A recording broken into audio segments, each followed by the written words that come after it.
Thank you, Mr. President. I rise today to talk about the effort by my Republican colleagues to gut critical consumer privacy protections.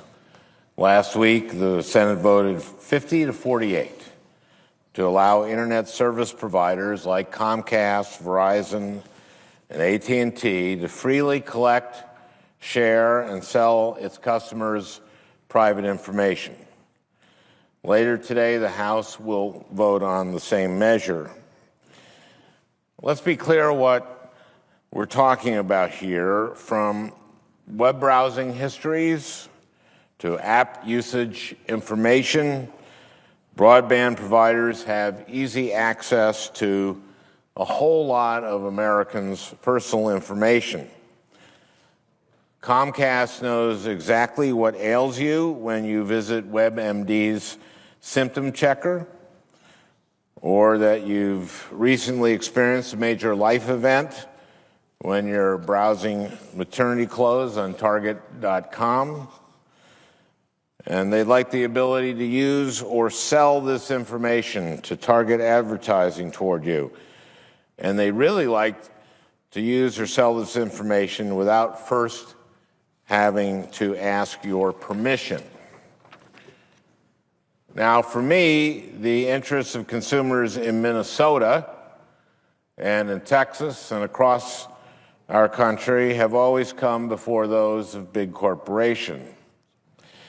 That's why I've long championed an internet that's open, accessible, and protects Americans' fundamental rights to privacy. And for most Americans, I don't think those are controversial ideas. For example, I suggest that most, if not all, of us in the Senate believe in the importance of ensuring that Americans have access to affordable, high-speed internet. It's one of those great issues where members on both sides of the aisle can agree. See, we all know that Americans' cable and broadband bills are far too high. Consumer Federation of America recently reported that the average American household spends about $2,700 a year for phone, TV, and internet services.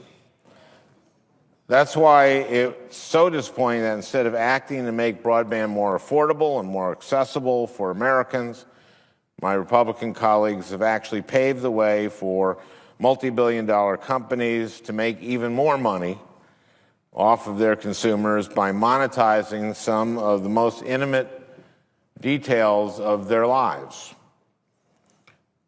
Make no mistake about it, this is purely and simply a corporate handout at the expense of Americans' privacy.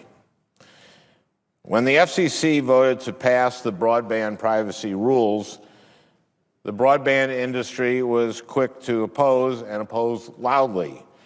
And in recent months, internet service providers have used their vast services to lobby the FCC and my fellow lawmakers. If House Republicans heed their call, as my colleagues in the Senate have done, companies like Comcast, Verizon, and AT&T will be free to sell their customers' personal information to the highest bidder.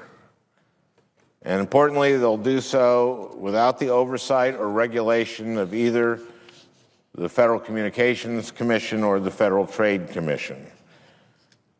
For my part, I've long held that Americans have a fundamental right to privacy. We deserve both transparency and accountability from companies that have the capacity to trade on their private information.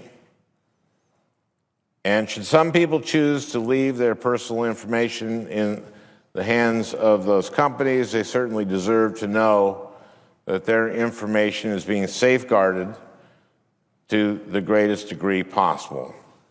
I'm going to keep fighting on behalf of consumers in Minnesota and across the country to secure these rights, because I work for them and not the broadband industry.